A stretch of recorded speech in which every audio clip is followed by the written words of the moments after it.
नमस्कार दोस्तों, आप सभी का स्वागत है परफ्यूजन एक्स में।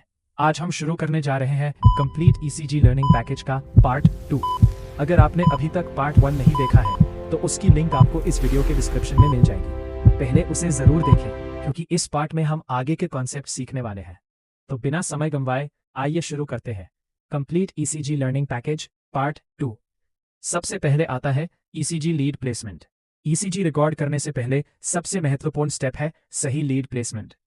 अगर ईसीजी इलेक्ट्रोड्स सही जगह पर नहीं लगाए जाते तो ईसीजी की रिपोर्ट गलत आ सकती है, जिससे डायग्नोसिस और ट्रीटमेंट दोनों प्रभावित हो सकते हैं।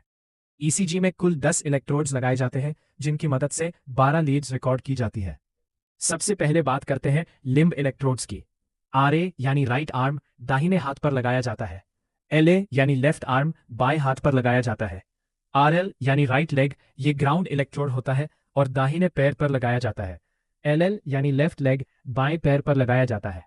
अब बात करते हैं चेस्ट लीड्स, जिन्हें प्रीकॉर्डियल लीड्स भी कहा जाता है।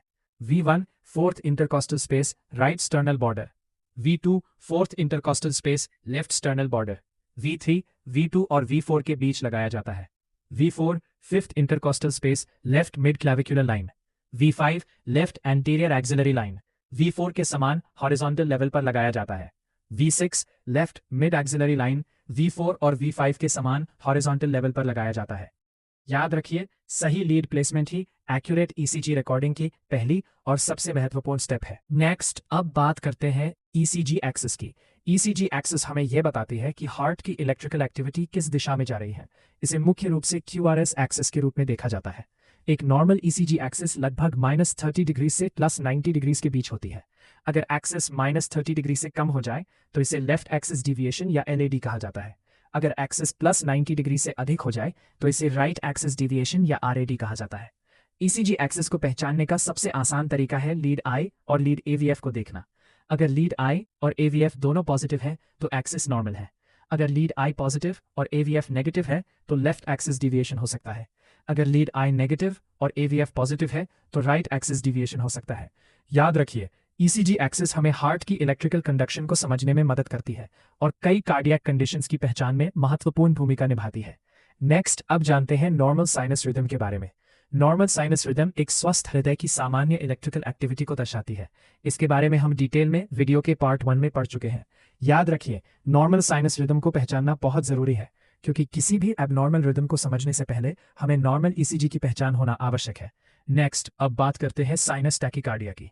साइनस टैकीकार्डिया वह स्थिति है जिसमें हार्ट रेट सामान्य से अधिक हो जाती है, यानी 100 बीट्स पर मिनट से ज्यादा, लेकिन इलेक्ट्रिकल इंपल्स फिर भी ऐसे नोट से ही शुरू होती है। ईसीजी में हर पी वेव के बाद एक QRS कॉम्प्लेक्स दिखाई देता है और रिदम पूरी तरह रेगुलर रहती है, केवल हार्ट रेट तेज हो जाती है।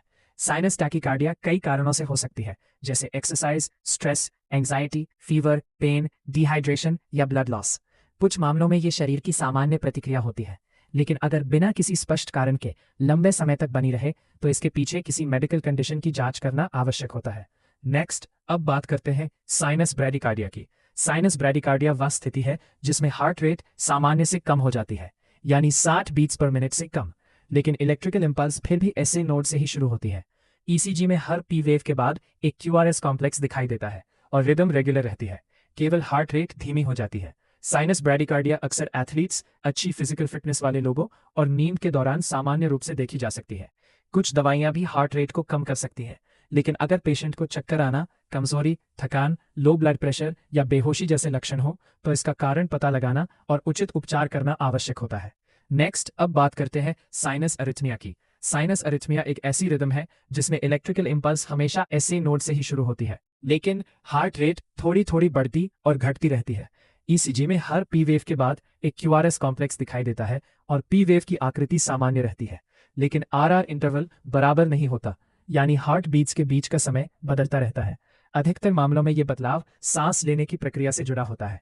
सांस अंदर लेने पर हार्ट रेट थोड़ी बढ़ जाती है और सांस बाहर छोड़ने पर हार्ट रेट थोड़ी कम हो जाती है। याद रखिए, साइनस अरिथमिया में रिदम पूरी तरह रेगुलर नहीं होती, लेकिन इलेक्ट्रिकल इंपल्स हमेशा ऐसे नोड से ही शुरू होती है, इसलिए इसे अक्सर एक नॉर्मल फिजियोलॉजिकल फाइंडिंग माना जाता है। इसी के साथ कंप्लीट ईसीजी लर्निंग पैकेज का पार्ट 2 यह समाप्त होता है। अगर आपको ये वीडियो पसंद आया हो तो इसे लाइक करें, अपने दोस्तों के साथ शेयर करें और हमारे चैनल परफ्यूजन एक्स को सब्सक्राइब करना ना भूलें। मिलते हैं अगले पार्ट में, जहां हम ईसीजी की और भी महत्वपूर्ण रिदम्स और अरिथमियास को आसान भाषा में समझेंगे। Perfusion x, learn, perform, save lives.